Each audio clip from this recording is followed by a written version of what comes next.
Hello everyone, Atheatos here. And yeah, this is one more video and probably the last one with a 386 motherboard with a SARC RC2016 chipset. Last time, okay, we did a lot. We modded in a 486 XLC and then managed to get stable 1x40 and 2x25 for 50 MHz. But in general, we faced a lot of instability issues and the system was only stable when basically I was not using any cooling. And okay, while this is good, in the end running this with high temperatures and low voltages, it is definitely not the best when you are trying to push it to the max. So actually I was not planning to do more videos about this, and this was supposed to be a 387 floating point unit video. But then during tests I just figured out that placing a floating point unit here makes the system 100% stable, regardless of cooling or voltages. In the end, this goes in line with my theory that the problem here is very fast rising and fall times that basically create a chaos here with crosstalk in this two-layer board. Yeah, one way to make rise fall times lower is by having the CPU hotter, but the other is to just load these lines more. And this is what the floating point unit is doing here. So today I have a lot of stuff for you, and mainly, okay, I break all my records with a 486 SXLC.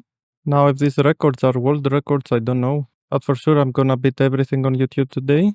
Then as a bonus also I will give you a very easy and simple way to clock mod these SARC RC2016 motherboards. And finally, okay, a lot of benches comparisons and with a little bit of floating point units today also. So yeah, what can I say? If you skip this video, I don't know. There's probably something wrong with you. Now for a full floating point unit video, we'll come back to you with more floating point units in the future. And okay, I have quite a few of these already, but I just ordered a bit more, so yeah, better to do the video when I have all of them. Either way, more or less the conclusions are very similar to my 387DX video. You can find it up here. So from all this, okay, the fastest is the Cyrix one, and this is the one that I'm gonna use today. Now the problem is that none of these were able to run above 45 MHz, and of course my best overclock here with 1x multiplier is way above that. So what happens is that somewhere around 45 MHz the system cannot detect the floating point unit anymore, and this creates some problems with some benchmarks. But then I cannot remove the floating point unit, because if I remove the floating point unit the system is unstable. So for lower buses I'm gonna use this Cyrix floating point unit. But then for higher buses, I'm gonna use this thing. Yeah, okay, this is also a real floating point unit, but I just burn it. Yeah, I mean, we're all humans, you know, and I just place it the wrong way and yeah, it got burned. So now you can say this is a happy accident, because this is the perfect chip for high buses here. It loads the lines enough to make the system stable, but then it is completely burned, and so it doesn't interfere with any benchmarks or anything. Now, okay, in general, floating point units are not very useful with a 386 platform, and especially with a 386SX, yeah, I mean, the bus bottleneck is very severe. But okay, for today this is our setup. The advantage is that I can also throw in some floating point tests. Are you ready for Quake on 386SX? So now let's focus on the clock generator here. And yeah, as you can see, this time I'm not using my any clock device. And the reason is because the clock architecture of these RC2016 motherboards give us an extra inexpensive and easy to do clock modding option. And while okay, this option is inferior to the any clock device, I think it's quite interesting and I thought I will present that to you. So yeah, okay, all motherboards have this crystal, the 14.31818. This is the reference clock that is used for many functions. Now, usually this is connected to the clock generator. And usually this chip produces the CPU clock and the reference clock, the same clock, basically 14.3 for the rest of the motherboard. Now all motherboards with this chipset work quite different. The crystal is connected directly to the chipset, and the reference clock output of here is connected to the clock generator also. So now this is not only a bit unusual, but the thing is you have this high frequency signal traveling all this large distance to the chipset and then to the clock generator. And this is not that good in terms of stability. Yeah, again, because this is a two-layer board. So the main idea for this mod is very simple. This clock generator actually can oscillate crystals. So instead of using the reference clock from the chipset, we are just gonna use also a second crystal here. This effectively turns the onboard clock generator to a device similar to any clock, but of course with some limitations like, okay, you cannot get a very fine step or round numbers. Still a very practical mod that everyone can do without much of extra material. So first step here, very straightforward. You just have to remove this clock generator chip and resolder it with these two pins standing up. Then okay, prepare some connector for the crystal like that. It's just a single row round hole socket. But okay, remove the middle one and cut this flat. And then okay, you just put all together like that. And finally, you can change the crystal and get different frequencies. Now, getting a specific frequency can be a bit tricky here, but in theory, everything is possible. The only limitation I noticed is that this PLL basically does not support very high values on the crystal. So again, this limits a bit the numbers of different steps you can get. And okay, this is the final result from all angles. Now, okay, I might put in the end a little bit of hot silicone glue here just to stabilize the crystal socket, and I think that's all. Yeah, actually not. You see this now unconnected line that brings this 14.3 MHz from the chipset to the clock generator? Yeah, just creates too much noise and will make your system unstable. So the last and very important thing to do here is to locate this line and cut it as close as possible to the chipset. So this is the line here, I cut it at this point and I grounded here next to the clock generator so we don't have floating copper. This is optional. The important thing is to cut this line as close as possible. If you don't do this, yes, the system is unstable. And this again shows how crappy these two-layer boards are and how much of a big problem is crosstalk. If you see here, the designers tried to do something to seal this clock signal. They have this ground line, there's a very thin ground line all around this clock, but actually this is also a bit of a crappy decision. Mostly because this is connected only from the one side and goes all around. But also here you see there is not good coverage. Now cutting this line is something you should also do if you use the any clock device. And here I have my SARC motherboard. Didn't cut this line and it was stable, but the reason why this was stable is because the layout is a little bit better. You see, there is a shielding that does not go all around in a strange way. It starts left and right from the same point and goes straight along the signal.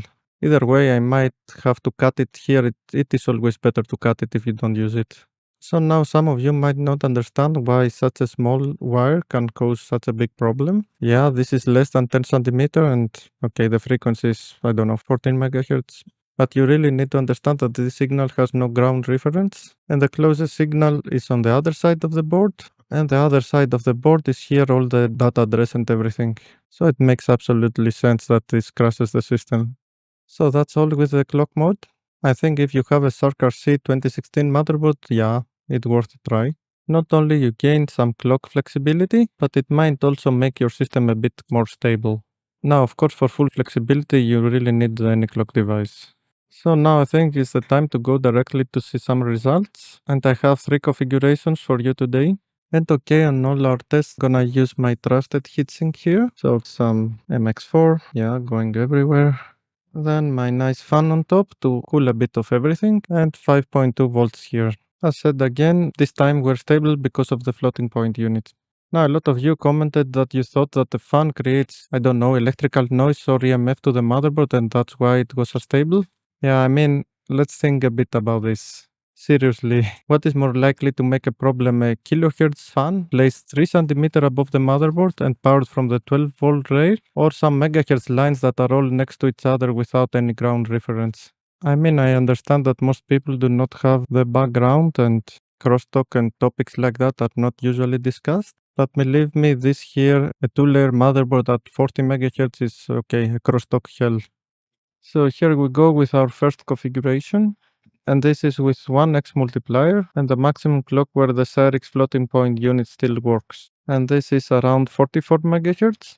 I got this by setting the jumpers to the 33.3 option and changing the standard 14.3 crystal with an 18.9375. So first of all, let's check it. And we already have some very high numbers here. 56.11 for the integer test and 626 for the floating point. Then video 54.15 and 50.37. And okay, this is hard disk speed. VGA speed 42.27 and bit speed 4460. Then Landmark, yeah, 185 MHz for the CPU and 159 for the floating point unit. The video again for 468. And yeah, this cast check tool, nothing surprising here. I mean, all these results are just a little bit lower than my 45 MHz SXLC that I did on my SARC motherboard. The most interesting part here is the floating point tests. Now, speeds is, and here the interesting part is the CPU score, that is only 10.3. The reason for this is that, when you have a floating point unit installed, basically SpeedSys calculates the combined score of the CPU and the floating point unit, and this really reduces the score here. Without the floating point unit, you will have something like 21, 22. And yeah, the cache speed is 33.67, and the memory throughput 22.97, then system information 72.3. And now for the interesting stuff, 3D bench 22.7. Chris 3D bench 11.3. Okay, Chris 3D is of course a floating point unit test. So PC player benchmark 6.9. This is higher than before at 45 MHz because again this is boosted by the floating point unit. Now Doom low 42.15, not bad. Doom max, okay, 11.41. Quake, well, for sure this game was never designed for a 386, not even for a 486, but it is just a good benchmark for floating point units here. And this is 2.44 frames per second. The interesting part is that, yeah, this is roughly the equivalent performance of a 386DX around 45 to 50 MHz. So now with our second configuration, this is the maximum possible clock with the clock doubler enabled. And of course, because in this case the bus speed is relatively low, we also have the floating point unit. So what I have here again is the 33.3 MHz setting, but this time with a 12.2288 crystal. This gives a bus speed around 28.5, and so the CPU speed after doubling is around 57 MHz. Yeah, here SARC 486, 57 MHz. And first check it, integer 63.88 and floating point 545. Video 48.44 and 5768. And okay, this is hard disk speed. Now VGA speed 36.12 and with speed 3513. Here landmark 232.4 and floating point unit 129.8. Now cache check tool 46.9 for the cache and 17 for the memory, and system info 84.3. Yeah, this is a little bit crazy here. And this is SpeedSys. And the most interesting thing here is the CPU score at 8.39. This again, this low because of the floating point unit. And in this case, the floating point unit, yeah, it suffers a bit by the low bus speed. And yeah, the cache speed here is 32.38 and the memory throughput 17.52. So if I use now the dummy burned floating point unit, here, okay, everything is more or less the same, but the CPU score is 25.44. Yeah, a very, very high score. Basically faster than the 486DX2 at 50 MHz. Now 3D bench, and this is 24.6. Chris 3D bench, 10.1. Now PC player benchmark with 7 frames per second. Doom low 38.64. So Doom max details 10.92. And now Quake. And this is 2.01 frames per second. So okay, now a fast comparison between these two configurations. And already from check it we can see more or less the full picture. So yeah, no surprises. The general picture here is that the integer performance of the clock double CPU is actually higher. But then because of the lower bus speed, both the floating point and the video speed are suffering. So yeah, some big wins for the integer speed and the cache speed. 13.8 here, 25.6 here, 27.4, 16.6. But then everything else is on the negative by something like 10 to 20%. So down here, the real benchmarks, 3D bench is 8% faster, but then Chris 3D, because it's a floating point one, it is minus 10%. PC player benchmark barely gets the lead again with 1%, but then Doom minus 8%, minus 4%, and finally Quake minus 17%. So total I have here minus 2%, and the real benchmarks here are a mixed bag. But again, it's probably better to go with a non-clock double 44 MHz one. And now it's time for configuration number 3. And without a doubt, this is my max bus max CPU speed. So without the floating point unit and without the clock doubler. And yeah, what I got here is a very nice 56 MHz. This is actually something like 55.87, and I got this by using the 40 MHz setting and the 20 MHz crystal. Now, when I first ran this, I was getting some visual artifacts in some benchmarks. Then I played a bit with the BIOS settings, and basically it was this one, the right weight state. Yeah, looks like my memories cannot handle it. I don't really mind this because, as I said on my previous videos, this is not really the weight states, and the one or the other option has a very small effect. In fact, one weight state here might be a little bit faster. So yeah, in theory, I could go and check more memories, but yeah, I don't really care. I just put here this. So are you ready for some crazy numbers? First of all, check it. 70.78 and 72.26. Video speed 6751 and 6383. And yeah, a very fast hard disk speed here also, something like 2500 kilobytes per second. VGA speed 4669. Read speed for 461. Yeah, it looks like this. You cannot make it higher no matter what. And probably the reason is because the ISA bus is locked at 7 MHz. So landmark 234. This is actually a bit higher than the 57 MHz clock doubled version. And of course we don't have a floating point unit, so there's no score there. Okay, cast check tool, and the cast speed is 46.6. This is barely slower than the clock doubled configuration, but okay, memory is for sure way higher, 29.2. A bit of extra around here with CPU check, and everything is detected correctly here, 55.7 MHz. Let's do also top bands. Yeah, what is this? 125, 126. Now, system information, absolutely crazy, 91.7. And yeah, this is Pitsys, and the numbers here are again very high. Memory bandwidth 148.7, VESA memory 3723. This is probably again capped by the ISA bus speed. CPU score a totally crazy 28.51, CAS speed 42.7, and memory throughput 29.14. Yeah, all these numbers are probably records. Now 3D bands 26.5.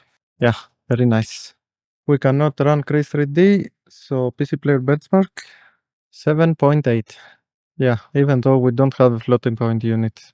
Now Doom low, and yeah, this is an unbelievable 51.05 frames per second. Doom max details, and this is 13.35. Now for sure I cannot run Quake.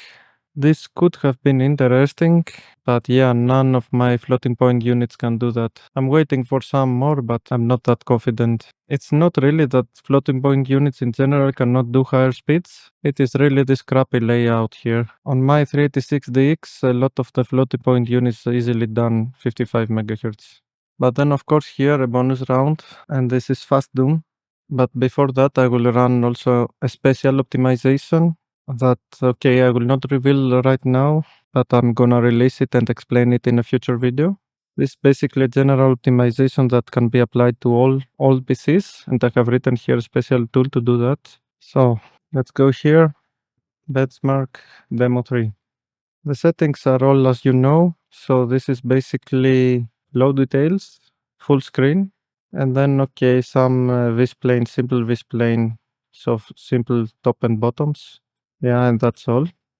Keep in mind again, we're running here with a default 7 MHz ISA bus. So in theory, okay, you can put sound cards and stuff. And the score here, it's 34.25. Yeah, I think this counts as totally playable, right? Okay, sound card will give you probably 31 frames per second. And now for a final comparison of this 486 SXLC at 55.8 MHz. And yeah, the question is, what to compare this with? I mean, it basically melts everything else. Compared to the standard 386 at 40 MHz, that was the CPU that was originally on this motherboard, we have 174% more performance. And compared to the 486 SXLC at 40 MHz, we have a 33% speed up. Now the clock difference between these two is higher than 33%, something like 40%. But of course we don't get all that because the ISA bus is locked at 7 MHz. Now for sure my new record beats K2's Retro Workshop here with a 486 SLC at 50 MHz and a 20 MHz ISA bus. Yeah, 3% more on 3D Bench, 24% on PC Player Benchmark, 30% on Doom Minimum, and 20% at Doom Maximum. Yeah, at last. And again, the amazing thing is that I'm running the ISA bus with the default clock. So here we're back with our motherboard, and we did a lot today. 3 different configurations, some new records, and yeah, our 3 completed all benchmarks without crashing, so it looks like completely stable. Now you might be thinking that okay, with such high results, there's no way someone can go any higher. But actually, for me, I think this is only the beginning. Okay, I'm probably done with the SARC RC2016 chipset, but then basically we will go here. And what is this? This is an ALI M1217 chipset. Not only this is probably a better, faster chipset, and yeah, first of all, it has the ability to run the ISA bus at different clocks. But then also, this is a 4-layer board. Not only that, here we have all these test points vias, and these have standard spacing, so I have already ordered adapters. So in the end, all I have done so far is just warming up, and way more stuff is coming up next. So yeah, if you don't want to miss that, subscribe. So that was all for today. Happy modding, overclocking, benchmarking to all of you that might try to beat my scores. And yeah, see you again next time.